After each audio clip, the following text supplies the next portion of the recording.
belong to the Dravidian stock. ஐயா அவர்கள் சொன்ன மாதிரி 1962 பேரறிஞர் அண்ணா அவர்கள் வந்து நாடாளுமன்றத்தில் வந்து இந்த முழக்கத்தை வந்து முன் வச்சாங்க.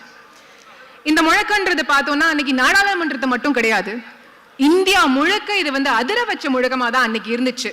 அன்னைக்கு மட்டும் கிடையாது, இன்னைக்குமே ட்விட்டர்ல வந்து பயோல வந்து டிராவிடியன் ஸ்டாக் மாத்தினா கூட ஆர்எஸ்எஸும் பிஜேபியும் அலறாங்க, சங்கீஸ்லாம் கதறினாங்க. நம்ம முதலமைச்சர் அவர்கள் வந்து அவங்களோட ட்விட்டர் பயோல வந்து டிராவிடியன் ஸ்டாக்னு மாத்தினப்ப ட்விட்டர்ல எப்படி வந்து கதறிட்டு இருந்தாங்கன்னு நம்ம எல்லாருமே பார்த்திருப்போம். அப்படிப்பட்ட ஒரு தலைப்புல இந்த கருத்தரங்கத்தை வந்து இன்னைக்கு வந்து ஒருங்கிணைச்ச இளைஞர் அணிக்கு வந்து நான் முதல்ல நன்றி தெரிவிச்சுக்கிறேன். திராவிடம் அப்படின்ற சொல்லு வந்து ஏதோ ஒரு இனத்தை குறிக்கிறதுக்கான சொல் மட்டுமே கிடையாது, இது வந்து ஒரு தத்துவம். நம்ம ஆரம்ப காலகட்டத்தில் பார்த்தோம் அப்படின்னா பார்ப்பனர் அல்லாதவர்களுக்கு வந்து இழைக்கப்பட்ட அந்த அநீதியை வந்து தீர்க்கிறதுக்கு, அவங்களுக்கு வந்து நீதி கொடுக்கறதுக்கு வந்து நீதி கட்சி கையில எடுத்த ஆயுதம் என்ன அப்படின்னு பார்த்தோம்னா சமூக நீதி. அந்த சமூக நீதியை வந்து ஒரு அரசியல் தளத்துல வந்து கொண்டு வந்து பார்ப்பனர் அல்லாதவர்களுக்கு வந்து வேலையிலும் சரி கல்வியிலையும் சரி அவங்களுக்கான இடத்தை வந்து உறுதி செஞ்சு அவங்களோட நிலையை உயர்த்தியதுதான் நீதி கட்சி. அதே நேரத்துல தந்தை பெரியார் அவர்கள் ஒரு பண்பாட்டு தளத்துல வந்து சுயமரியாதை இயக்கத்தை வச்சு ஒரு பெரிய புரட்சியை வந்து உண்டாக்குனாங்க. ஒரு காலகட்டத்துல இந்த நீதி கட்சியும் இந்த சுயமரியாதை இயக்கமும் ரெண்டும் ஒன்றிணைஞ்சிச்சு. அப்ப இந்த திராவிட இயக்கம், இந்த திராவிட தத்துவம் அப்படின்றது அதுல ரெண்டு முக்கியமான கொள்கைகள் இருக்கு, அது சமூக நீதி கொள்கையும் சுயமரியாதை கொள்கையும் தான். அதுக்கப்புறம் ஒரு அரசியல் கட்சி வந்துச்சு, அந்த கட்சி இந்த திராவிட தத்துவத்தை தன்னோட கொள்கையா அறிவிச்சிச்சு. அதுக்கப்புறம் ஆட்சிக்கு வந்து அந்த ஒவ்வொரு கொள்கைக்கும் ஒரு சட்ட வடிவம் கொடுத்து தந்தை பெரியாரோட கனவை எல்லாத்தையும் நினைவாக்கிய கட்சி தான் திராவிட முன்னேற்ற கழகம். திராவிட இயக்கமாக இருக்கட்டும், திராவிட முன்னேற்ற கழகமா இருக்கட்டும், அதை பத்தி நம்ம பேசினாலே நமக்கு ஞாபகம் வர விஷயம் என்னன்னா மக்களோட உரிமைக்காக களத்துல இறங்கி போராடினது தான். போராட்டம், போராடி சிறைக்கு செல்றது அப்படின்றதுதான் இந்த இயக்கத்தோட வரலாறுல ரொம்ப முக்கியமான ஒரு விஷயம். அப்படிப்பட்ட ஒரு போராட்டத்திலிருந்து நான் வந்து உரையை ஆரம்பிக்கணும்னு நினைக்கிறேன். 1938 தமிழ்நாட்டுல ஹிந்தி திணிப்பு போரை எதிர்த்து வந்து ஹிந்தி திணிப்பை எதிர்த்த போர் வந்து ரொம்ப உச்சத்துல இருந்த காலகட்டம். தமிழர் பெரும்படை அப்படின்ற அவங்க வந்து ஒரு பேரணி ஆரம்பிக்கிறாங்க, நடைப்பயணத்தை ஆரம்பிக்கிறாங்க. திருச்சியில இருந்து சென்னைக்கு வந்து நடந்தே வராங்க. அவங்க ஏதோ ஒரு நாளோ 2 நாளோ நடந்துட்டு அந்த பேரணியை வந்து நடைப்பயணத்தை முடிக்கல. அந்த சுட்டெரிக்கும் வெயில்ல அந்த அந்த கூட்டம் வந்து 42 நாள் வந்து நடக்கிறாங்க. 234 கிராமங்களுக்கு போறாங்க, 70 நகரங்களுக்கு போறாங்க. இங்க எல்லாம் அவங்க வந்து 87 பொதுக்கூட்டங்களை நடத்தி முடிச்சுதான் அவங்க வந்து சென்னைக்கு வராங்க. இந்த நடைப்பயணத்துல பார்த்தோம்னா நிறைய தலைவர்கள் இருந்தாங்க, ஆனா ஒரே ஒரு பெண் தலைவர் தான் இருந்தாங்க. அவங்க யாருன்னு பார்த்தோம்னா நம்மளோட மூவலூர் ராமாமிர்தம் அம்மையார், அவங்க மட்டும்தான் இருந்தாங்க. பல காலத்துக்கு அப்புறம் நிறைய வருஷம் போயிடுச்சு, இப்ப 56க்கு வரும். 1956 அப்பதான் திராவிட முன்னேற்ற கழகத்தோட மகளிர் மன்றத்தோட தொடக்க விழா. அந்த விழாவுக்கு வந்து மூவலூர் ராமாமிர்தம் அம்மையார் அவர்கள் வராங்க. அவங்களுக்கு வயசாயிடுச்சு, உடம்பு மட்டும்தான் தளர்ந்து போயிருக்கு. ஆனா மூவலூர் ராமாமிர்தம் அம்மையாரோட கொள்கை உணர்வு அப்படின்றது கொஞ்சம் கூட தளராம அந்த தொடக்க விழா மேடையில அவ்வளவு எழுச்சியோட அவங்க உரையாற்றுனாங்க. அத்தனை வருஷமா அவங்க கையில ஏந்தி இருந்த அந்த கொள்கை சுடரை வந்து அடுத்த தலைமுறை திராவிட பெண்கள் கையில ஒப்படைச்ச மேடை தான் அந்த மகளிர் அணியோட அந்த தொடக்க விழா. தேவதாசி முறையை வந்து ஒழிக்கிறதுக்கான போராட்டமா இருக்கட்டும், குலக்கல்வி திட்டத்தோட ஒழிக்கிறதுக்கான போராட்டமா இருக்கட்டும், ஹிந்தி திணிப்பை எதிர்த்து போராடியவர்களா இருக்கட்டும், இந்த எல்லா போராட்டத்திலையும் களத்துல இறங்கி போராடி அந்த போராட்டங்களை வெற்றி அடைய வச்சது மூவலூர் ராமாமிர்தம் அம்மையார். மூவலும் ராமாமிர்தம் அம்மையார், she is a Dravidian stock. அந்த மகளிர் மன்றம் சொன்னேன் இல்லையா, அந்த மகளிர் மன்றத்தோட தலைவரை யாரை தேர்ந்தெடுக்கிறாங்கன்னா அம்மையார் சத்யவாணி முத்து அவர்களை. அம்மையார் சத்யவாணி முத்து அவர்களோட போர்க்குணத்தை பத்தி நம்ம கண்டிப்பாக பேசி ஆகணும். இன்னைக்கு எப்படி நம்ம படிப்பை வந்து கெடுக்கிறதுக்காக விஸ்வகர்மா திட்டம், தேசிய கல்விக் கொள்கை, நீட் அப்படின்ற திட்டத்தை எல்லாத்தையும் நம்ம தமிழ்நாட்டு மக்கள் மேல திணிக்கிறாங்களோ, 53ல ராஜாஜி அவர்கள் முதலமைச்சராக இருந்தப்ப குலக்கல்வி அப்படின்ற ஒரு திட்டத்தை வந்து கொண்டு வராங்க. திராவிட முன்னேற்ற கழகம் அந்த திட்டத்தை எதிர்த்து போராடணும் அப்படின்னு முடிவு செய்யறாங்க. 14 ஜூலை 1953 ஒரு மும்முனை போராட்டம் தமிழ்நாட்டில் நடக்க இருக்கு. அதுக்கு முந்தின நாளே வந்து பேரறிஞர் அண்ணாவையும் சில பெரிய தலைவர்களையும் வந்து கைது செய்யறாங்க. தலைவர் கலைஞர் அவர்களும் கள்ளக்குடிக்கு வந்து போராட்டத்துக்காக போயிடுறாங்க. தலைவர்கள் எல்லாம் ஜெயில இருக்காங்க. அதனால டிஎம்கே வந்து போராட்டத்தை கைவிட்டுருச்சானா? கிடையாது. அப்பையும் 14 ஜூலை 1953 போராட்டம் நடக்குது. அன்றைய முதலமைச்சர் ராஜாஜி அவர்களோட வீட்டுக்கு வெளியே முற்றுகை போராட்டம் நடக்குது. அந்த போராட்டத்துக்கு தலைமை தாங்கியவர் அம்மையார் சத்தியவாணி முத்து அவர்கள். இதை ரொம்ப கவனிக்க வேண்டிய விஷயம் இன்னொன்னு என்னன்னா, அப்ப அம்மையார் சத்தியவாணி முத்து அவர்கள் வந்து கர்ப்பிணி பெண்ணா இருந்தாங்க. சொந்த வயிற்றுல இருக்க குழந்தைய பத்தி கூட யோசிக்காம தமிழ்நாட்டு குழந்தைகளோட எதிர்காலத்துக்காக அங்க போராடிய அம்மையார் தான் சத்தியவாணி முத்து அம்மையார். இந்த போராட்டத்துக்கு சில வருஷங்களுக்கு அப்புறம் அவங்க சட்டமன்ற உறுப்பினர் ஆகுறாங்க. பேரறிஞர் அண்ணா அவர்களோட கேபினெட்ல மாண்புமிகு சத்தியவாணி அம்மையார் ஆகுறாங்க. தலைவர் கலைஞர் அவரோட கேபினெட்லயும் அவங்க வந்து அமைச்சர் பதவியில இருக்காங்க. அம்மையார் சத்தியவாணி முத்து, she too was a Dravidian stock. எதுக்கு நான் இந்த போர் பத்திலாம் இந்த போராட்டத்தை பத்தி எல்லாம் பேசுறேன்னா, இந்த மும்முனை போராட்டம்ன்றது ஒரு நாள் மட்டும் நடத்திட்டு திராவிட முன்னேற்ற கழகம் வந்து முடிச்சுக்கல. 15 நாள் இந்த போராட்டம் நடந்துச்சு. டெய்லி தலைவர்களும் தொண்டர்களும் கைது செய்யப்படுறாங்க. எல்லாரும் தைரியமா ஜெயிலுக்கு போறாங்க. ஜெயிலுக்கு போறதை பார்த்துட்டு யாரும் பயந்து களத்துக்கு வராம இல்ல. ஒரு நாள்னா கிட்டத்தட்ட 44 பேரை வந்து கைது செய்யறாங்க அந்த போராட்டத்துல. அப்படி இந்த மாதிரி போராட்டத்துக்கோ இல்ல சிறைக்கு போறதுக்கோ பயந்து ஓடி ஒழிஞ்ச வரலாறுன்றது உடன்பிறப்புகளோட வரலாற்றுல சுத்தமாக இல்லை. இதுதான் திராவிட முன்னேற்ற கழகத்தோட வரலாறு. திராவிட முன்னேற்ற கழகம் இனிமேயும் இப்படிதான் இயங்கும்ன்றது நம்ம எல்லாருக்கும் தெரியும். வர நவம்பர் 11 SIR எதிர்த்தும் நம்ம எல்லாம் போராட இருக்கிறோம். அப்ப மக்களுக்கு ஒரு பிரச்சனை, ஜனநாயகத்துக்கு ஒரு பிரச்சனைனா முதல் கட்சி களத்துல இறங்கி மக்களுக்காக போராடுற கட்சின்னா திராவிட முன்னேற்ற கழகம் தான். ஆனா காமெடி பாருங்களேன், சொந்த கட்சி கூட்டத்துல ஒரு விபத்து நடக்குது. அந்த விபத்து அவங்க செஞ்ச தப்புனாலே நடக்குது. அவங்களோட ரசிகர்களே இறந்து போறாங்க. ஆனாலும் அரெஸ்ட் பண்ணிடுவாங்களோன்னு பயந்து அவங்க ஓடி ஒழிஞ்சு வீட்டுக்குள்ளே பல நாள் உட்கார்றாங்க. ஆனா முதலமைச்சர் ஆயிடுவோம் அப்படின்ற பகல் கனவுல வேற உட்கார்றாங்க. அவங்களுக்கு நான் சொல்லிக்க வேண்டிய ஒரு விஷயம் ஒண்ணுதான். அறிக்கையில மட்டும் பேரறிஞர் அண்ணா அவர்கள் பேரை போட்டா போதாது. கட் அவுட்ல மட்டும் பேரறிஞர் அண்ணா தலைவர் பெரியார் கட் அவுட் வச்சா மட்டும் போதாது. பகுத்தறிவை பரப்புவது அப்படின்றது வந்து தலைவர்களோட 7-8 தலைவர்களை தேர்ந்தெடுத்து அவங்களுக்கு பூ போட்டு பூஜை பண்றது வந்து பகுத்தறிவு கிடையாது. தொடர்ச்சியாக அந்த கொள்கைகளை அவங்க கட்சிக்காரங்களுக்கு மக்களுக்கும் அடுத்த தலைமுறைக்கு கொண்டு சேர்க்கிறதுக்கு எடுக்கப்பட அந்த முன்னெடுப்புகள் இருக்கு இல்லையா, அதுதான் பகுத்தறிவு. அதுக்கு இந்த நிகழ்ச்சியே ஒரு பெரிய சான்றாக தான் இருக்கு. ஒரு கட்சியோட 75 ஆண்டு பவள விழா, அதை வந்து அறிவு திருவிழாவா உருவாக்கிய இந்த இளைஞரணிக்கும் இளைஞரணி செயலாளர் மாண்புமிகு தமிழ்நாட்டு துணை முதலமைச்சர் அவர்களுக்கு நான் முதல் நன்றியும் வணக்கத்தையும் தெரிவிச்சுக்கிறேன்.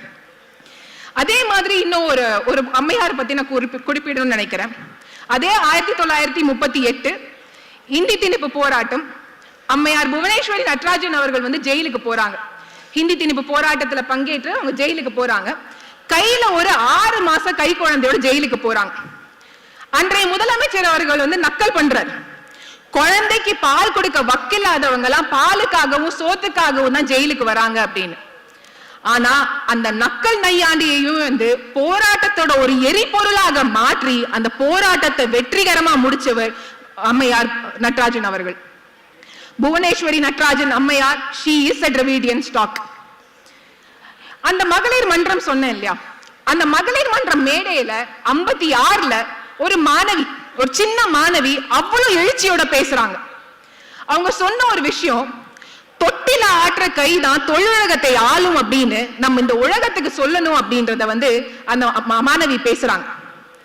அந்த மாணவி பிற காலத்துல கழகத்துல படிப்படியா உயர்ந்து முதல்ல மாமன்ற உறுப்பினரா ஆகுறாங்க, மகளிர் அணி தலைவர் ஆகுறாங்க, அப்புறம் சட்டமன்ற உறுப்பினரா ஆகுறாங்க, அதுக்கப்புறம் மாண்புமிகு அமைச்சர் சர்க்குணம் பாண்டியனா ஆகுறாங்க. அந்த மாணவி சர்க்குணம் பாண்டியன் மாண்புமிகு அமைச்சர் சர்க்குணம் பாண்டியனா மாறினாங்க இல்லையா, அதுதான் திராவிட முன்னேற்ற கழகத்துல பெண்களுக்கு வந்து கொடுக்கப்பட்ட ஒரு இடம்னு நான் சொல்லுவேன்.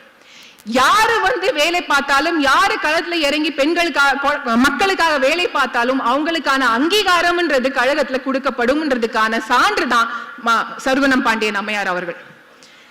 1988 சென்னையில வந்து நேஷனல் ஃப்ரண்டோட ஒரு மாநாடு நடந்துச்சு, தேசிய முன்னணி மாநாடு.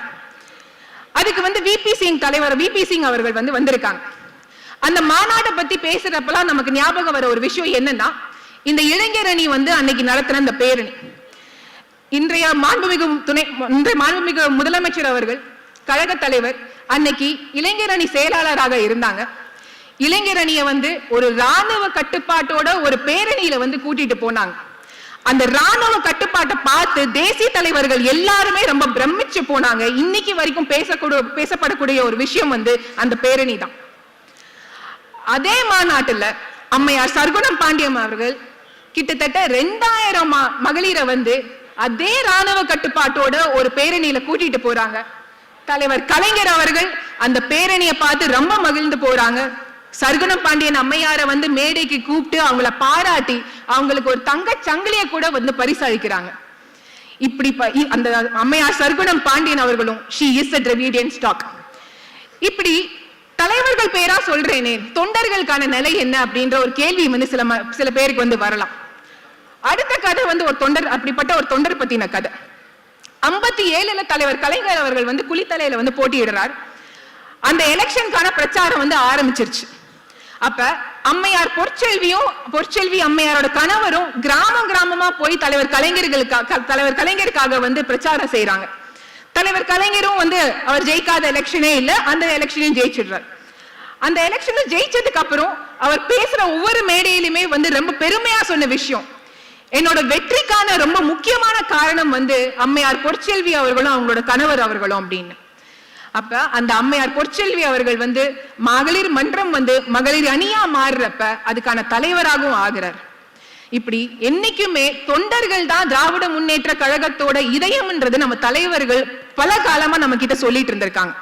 ஏன் நேத்து கூட நம்ம முதலமைச்சர் அவர்கள் ஒரு மேடையில சொன்ன ஒரு விஷயம், திராவிட முன்னேற்ற கழகத்தோட தொண்டர்கள் இருக்கிற வரைக்கும் எந்த கொம்பனாலும் நம்ம கட்சியை வந்து அசைச்சு கூட பார்க்க முடியாது அப்படின்றது நேத்து கூட நம்மளோட முதலமைச்சர் அவர்கள் சொன்னாங்க. இப்படி தலைவர்களாகட்டும் தொண்டர்களாகட்டும் அனைவருக்குமான அங்கீகாரத்தை கொடுக்கிற கட்சி இந்த திராவிட முன்னேற்ற கழகம். பெண்கள் வந்து இந்த திராவிட இயக்கமும் பெண்களும் அப்படி பாக்குறப்ப 2 விதமா பார்க்கலாம். ஒண்ணு, வர்ணாசிரமம் இருக்கு இல்லையா, பெண்களுக்கு வர்ணாசிரமத்துல இடமே கிடையாது. பெண்களை அவர்தான் சொல்லுவாங்க. எந்த பெண் பிராமண பெண்ணா இருந்தாலும் அந்த பெண்ணை சூத்திரதான், அந்த பொண்ணு வந்து வர்ணாசிரமத்துல இடமே கிடையாது. அப்படி இருந்த பெண்கள் திராவிட இயக்கத்தினால ரொம்ப பயன்பெற்றிருக்காங்க. இன்னொரு முக்கியமான விஷயம் என்னன்னா, இந்த திராவிட இயக்கத்துல பெண்கள் ரொம்ப முக்கியமான அங்கத்தை வகிச்சிருக்காங்க. Women have been an inherent part of the Dravidian movement. அதனால இந்த தொடர் ஓட்டமா இருக்கு. என்னைக்குமே பெண்களோட பங்களிப்புன்றது நின்னதே கிடையாது.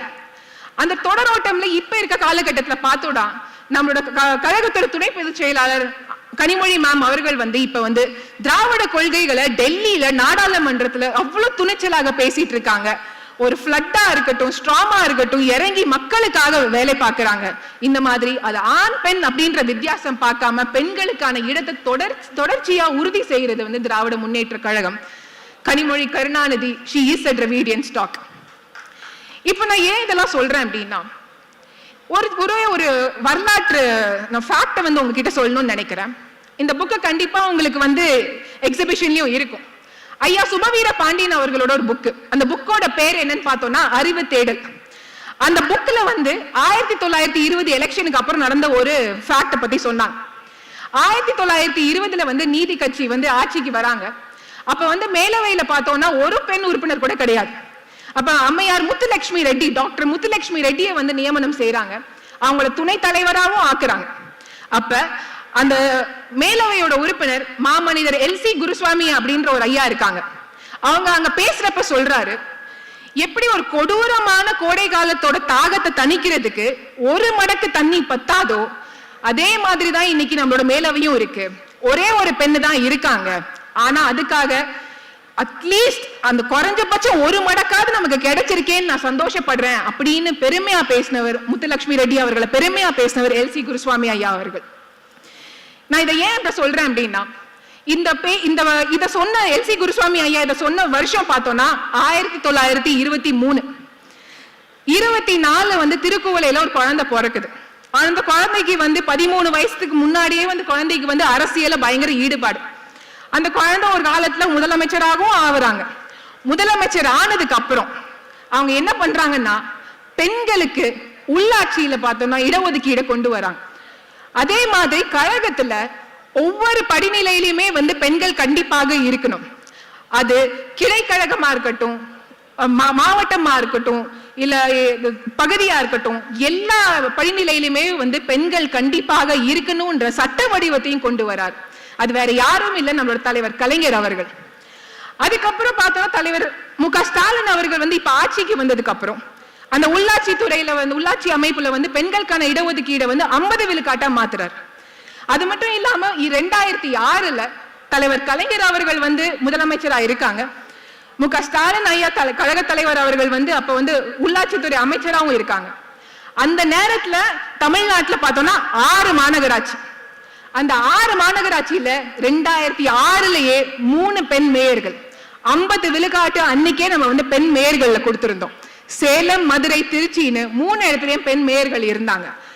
இது வந்து தலைவர் மு.க. ஸ்டாலின் அவர்கள் வந்து ஒவ்வொரு மேடையிலையும் அவ்வளவு பெருமையா பேசிட்டு இருந்தாங்க. அப்ப அன்னைக்கு எல்.சி. குருசுவாமி ஐயா சொன்னதை கேட்டு சரியா புரிஞ்சுக்கிட்ட மாதிரி தலைவர் கலைஞர் அவர்களும் தலைவர் ஸ்டாலின் அவர்களும் ஒரு மடக்கு என்ன உனக்கு குடமா தரேன் அப்படின்னு சொல்லி பெண்களை ரொம்ப முக்கியமான இடத்துல போய் உட்கார்றதுக்கு தொடர்ச்சியாக உறுதுணையா நிக்கிற இயக்கம் திராவிட இயக்கமும் திராவிட முன்னேற்ற கழகம் மட்டும்தான். இது அரசியல் தளத்துல. ஆனா திராவிட முன்னேற்ற கழகமும் திராவிட இயக்கமும் தமிழ்நாட்டு பெண்களுக்கு செஞ்சது இதை விட ரொம்ப ரொம்ப அதிகம். 1929 தந்தை பெரியார் செங்கல்பட்டு மாநாட்டுல வந்து ஒரு கோரிக்கை வைக்கிறார், ஒரு தீர்மானம் போடுறார். பெண்களுக்கு 16 வயசுக்கு அப்புறம் தான் கல்யாணம் பண்ணணும், அவங்களோட கல்யாண திருமண வயது வந்து 16ஆக மாத்தணும் அப்படின்னு. இப்ப யோசிக்கிறப்ப நமக்கு எல்லாருக்கும் கொஞ்சம் சிரிப்பா வரும். என்னடா 16 வயசு சொல்லியிருக்காரு, நமக்கெல்லாம் 25, 26, 30 ஆனாலும் கல்யாணம் ஆக மாட்டேங்குது அப்படின்றது சில பேர் யோசிக்கலாம். ஆனா அன்னைக்கு நம்ம டேட்டா எடுத்து பார்த்தோம்னா ஒரு வயசு பெண் குழந்தைகள்ல வந்து 400 பெண் குழந்தைகள் வந்து கைம்பெண் விதவைகளா இருந்தாங்க. ஒரு வயசு 2ல 3 வயசு பெண் குழந்தைகளை பார்த்தோம்னா 560 பெண்கள் வந்து அன்னைக்கு கைம்பெண்களா இருந்தாங்க. 4ல 5 வயசுல அந்த பெண் குழந்தைகள்ல 6000 பெண் குழந்தைகள் வந்து கைம்பெண்களா இருந்தாங்க. அப்படி இருந்த சூழல்ல ஏன் அப்படி இருந்துச்சுன்னா இந்த சனாதன தர்மம் தொடர்ச்சியாக பெண்களை வந்து ஒரு சொத்தாக தான் பார்த்துச்சு. கல்யாணம் பண்ணி குழந்தை பிறந்த உடனே கல்யாணம் பண்ணி கொடுத்து அந்த பெண்ணோட வாழ்க்கை என்ன நடக்குது அப்படின்ற கொஞ்சம் கூட கவலை இல்லாம பெண்களை ஒரு சொத்தா மட்டும் நடத்திட்டு இருந்த அந்த தர்மத்தை எதிர்த்து பெண்களோட திருமண வயதை வந்து உயர்த்தணும்னு தொடர்ச்சியாக போராடியவர் தந்தை பெரியார். அது மட்டும் இல்லாம சுயமரியாதை திருமணம் அப்படின்ற ஒரு முறையையும் கொண்டு வந்து மக்கள் கிட்ட கொண்டு போய் சேர்க்கிறார். தமிழ்நாட்டுல சுயமரியாதை திருமணம் நடந்துகிட்டே இருக்கு. அப்புறம் 1953 உச்ச நீதிமன்றத்துல வந்து ஒரு தீர்ப்பு வருது, இந்த சுயமரியாதை திருமணம் எல்லாம் செல்லாது அப்படின்னு. இந்த சுயமரியாதை திருமணம் வாயிலாக பிறந்த குழந்தைகள் எல்லாமே வந்து இல்லெஜிட்டிமேட் சில்ட்ரன் அப்படின்ற தீர்ப்பு வருது. ஆனா மக்கள் அதுக்கெல்லாம் வந்து கொஞ்சம் கூட வந்து மதிக்கவே கிடையாது. நீ என்ன தீர்ப்பு வேணாலும் போடு, என்ன ஜட்மெண்ட் வேணாலும் போடு, எங்களுக்கு தந்தை பெரியார் சொல்றதுதான் தீர்ப்பு. சுயமரியாதை திருமணம் நடந்துகிட்டே இருந்துச்சு. பேரறிஞர் அண்ணா அவர்கள் ஆட்சிக்கு வந்ததுக்கு அப்புறம் சுயமரியாதை திருமணத்துக்கு சட்ட அங்கீகாரம் கொடுக்கிறாரு. அது மட்டும் இல்லாம இதுவரைக்கும் நடந்த எல்லா சுயமரியாதை திருமணங்களும் செல்லும் அப்படின்னு கொண்டு வராரு. எந்த ஹைகோர்ட் சொன்ன அந்த எல்லா இல்லெஜிட்டிமேட் சில்ட்ரன் எல்லாருக்குமே வந்து லெஜிட்டிமேட் சில்ட்ரன் அப்படின்ற அங்கீகாரத்தின் பேரறிஞர் அண்ணா அவர்கள் கொடுக்கிறார். தந்தை பெரியார் அவர்கள் சொன்ன ஒவ்வொரு விஷயமாக இருக்கட்டும், பெண்களுக்கு சொத்துரிமை, அது வரைக்கும் ஆண்களோட சொத்தாக மட்டும் பார்க்கப்பட்ட பெண்களுக்கு சொத்துரிமை இருக்குன்னு கொண்டு வந்தது தலைவர் கலைஞர் அவர்கள். தந்தை பெரியார் அவர்கள் வந்து செங்கல்பட்டு மாநாடுல சொல்றாரு, பெண்கள் வந்து இராணுவத்திலையும் போலீஸ் போர்ஸ்லயும் கண்டிப்பாக எடுத்துக்கணும், அவங்கள சேர்க்கணும்னு சொல்றாரு. முதன்முறையா தலைவர் கலைஞர் அவர்கள் தான் 73ல 22 பெண்களை செலக்ட் பண்ணி அவங்களுக்கு ட்ரைனிங் கொடுத்து 1 வருஷம் ட்ரைனிங் கொடுத்து 74ல 22 பெண்களை ஸ்டேட் போலீஸ் போர்ஸ்ல வந்து மர்ஜ் பண்றார் தலைவர் கலைஞர் அவர்கள். இப்படி பெண்களுக்காக தொடர்ச்சியாக பாடுபட்ட இயக்கம் திராவிட இயக்கம், திராவிட முன்னேற்ற கழகம் மட்டும்தான். யோசிச்சு பாருங்களேன், ஒரு காலகட்டத்துல பெண் சிசு கொலை அப்படின்றது ரொம்ப அதிகமா இருந்துச்சு. எதனால இருந்துச்சு? பொண்ணுங்களை வீட்டுக்குள்ள படிக்க வைக்கவே மாட்டாங்க. எதனால? பொண்ணுன்னு பெத்துட்டா பொண்ணோட கல்யாணத்துக்கு செலவு பண்ணும், வரதட்சணை கொடுக்கணும், அதுக்குதான் செலவு பண்ணுவோம். அது படிச்சு என்ன பண்ண போது, அதுக்கு எதுக்கு நாங்க செலவு பண்ணுவோம்? என் பையன் தான் எனக்கு சோறு போட போறான், பையனுக்கு மட்டும் தான் செலவு பண்ணாங்க.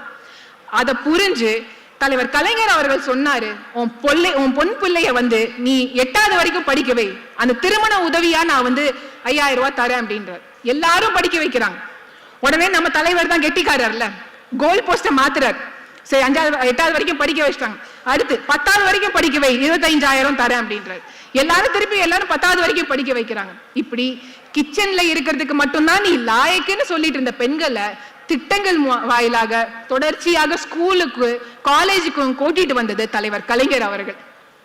சரி, ஸ்கூலுக்கு கூட்டிட்டு வந்துட்டார். அந்த ஸ்கூலுக்கு போக கஷ்டப்படக்கூடாது, ஸ்கூல் வந்து வீட்டுக்கு பக்கத்துல இருக்கணும் அப்படின்ட்டு முதல் முறையாக இந்த மாநிலத்துல வந்து ஒரு கல்வி கொள்கையை வந்து கொண்டு வருது தலைவர் கலைஞர் அவர்கள்.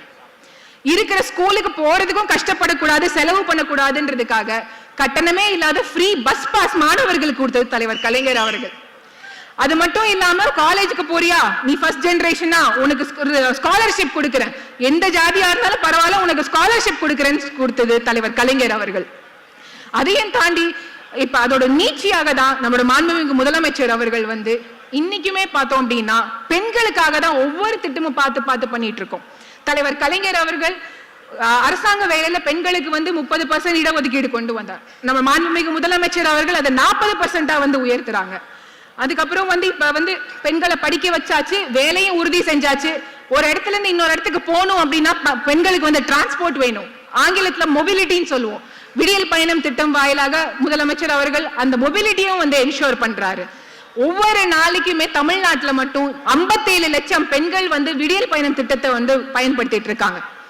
ஒவ்வொரு வீட்டுல இருக்க ஒவ்வொரு பெண்ணோட சுயமரியாதை நிலைநாட்டுறது வந்து கலைஞர் உரிமை தொகை வாயிலாக. நான் ஒரு 2 விஷயத்தை மட்டும் சொல்லி நான் உரையை முடிச்சுக்கிறேன். கல்வியில் சிறந்தது தமிழ்நாடு அப்படின்ற ஒரு நிகழ்ச்சி வந்து சமீபமா நடந்துச்சு. அதுல 2 எடுத்துக்காட்டு. கவர்மெண்ட் ஸ்கூல்ல படிச்ச பொண்ணு, அந்த பொண்ணு கவர்மெண்ட் ஸ்கூல்ல படிச்சுட்டு காலேஜுக்கு போறாங்க. காலேஜுக்கு போறப்ப கழக தலைவர் அவர்களால் கொண்டு வரப்பட்ட புதுமை பெண் திட்டத்தோட பயனாளியா இருக்காங்க. அதுக்கப்புறம் நான் முதல்வன் திட்டத்துல வந்து ட்ரைனிங் எடுக்கிறாங்க, யூபிஎஸ்சி எக்ஸாம் எழுதுறாங்க, டாப் ரேங்க் எடுத்திருக்காங்க. இப்ப அவங்க வந்து கலெக்டர் ஆக போறாங்க. இது ஒண்ணு. இன்னொன்னு, ஒரு ஆட்டோ ஓட்டுநரோட பொண்ணு கவர்மெண்ட் ஸ்கூல்ல படிச்சுட்டு நான் காலேஜுக்கு போயிட்டு நான் முதல்வன் திட்டத்துல வந்து ட்ரைனிங் எடுத்துட்டு ஒரு ஜப்பான் கம்பெனில வந்து பிளேஸ் ஆகி ஜாப்பனீஸ வந்து கத்துக்கிட்டு நான் முதல்வன் திட்டம் வாயிலாக கத்துக்கிட்டு அன்னைக்கு முதலமைச்சர் முன்னாடி அந்த ஜாப்பனீஸ் மொழிய அவ்வளோ ஃப்ளூவெண்டா பேசினாங்க அந்த பொண்ணு. இதை விட ஒரு பெரிய சான்று திராவிட மாடல் அரசோட வெற்றிக்கு வேற என்ன கிடைக்கும் அப்படின்னு எனக்கு தெரியல. ஒவ்வொரு பெண்களோட ஒவ்வொரு குழந்தையோட வெற்றி தான் நம்மளோட வெற்றி அப்படின்னு தொடர்ச்சியாக அவங்களுக்கு என்ன வேணும்னு பார்த்து ஒவ்வொரு தடையை நீக்கி திட்டத்தை வகுத்துட்டு இருக்காங்க திராவிட மாடல் அரசு, நம்மளோட கழக தலைவர் அவர்கள். நான் மீண்டும் ஒரு வாட்டி சொல்றேன், I belong to the Dravidian stock அப்படின்றது வந்து these are not just words, these are emotions. ஆனா இமோஷன்ஸையும் தாண்டி this is our root, this is my identity. the Dravidian identity வந்து நான் ரொம்ப பெருமையோடையும் கர்வத்தோடையும் நான் சொல்றேன். ஏன்னா இந்த சமூகம் எங்களை தொடர்ச்சியாக நிராகரிச்சுட்டே இருந்துச்சு, இந்த சனாதன தர்மம் எங்களை தொடர்ச்சியாக நிராகரிச்சுட்டே இருந்துச்சு. அந்த நிராகரிச்சவங்களுக்கு முன்னாடி எந்த இடத்துல போய் உட்கார்ந்தா எங்களை நிராகரிக்க முடியாதோ அந்த இடத்துல கூட்டிட்டு போய் உட்கார வச்சது திராவிட இயக்கமும் திராவிட முன்னேற்ற கழகமும் தான். அதனாலதான் நான் மீண்டும் சொல்றேன், ஐ ஆம் proud Dravidian stock. நான் மட்டும் கிடையாது, கழகத்துல இருக்க பெண்மணிகள் மட்டும் கிடையாது, தமிழ்நாட்டில் இருக்கிற எல்லா பெண்மணிகளும் கண்டிப்பாக பெருமைப்பட வேண்டிய விஷயம் ஐ belong to the Dravidian stock அப்படின்ற ஒரு விஷயத்துல தான். அந்த வாய்ப்பு கொடுத்ததுக்கு மிக்க நன்றி. வாழ்க பெரியார், வாழ்க திராவிடம். நன்றி.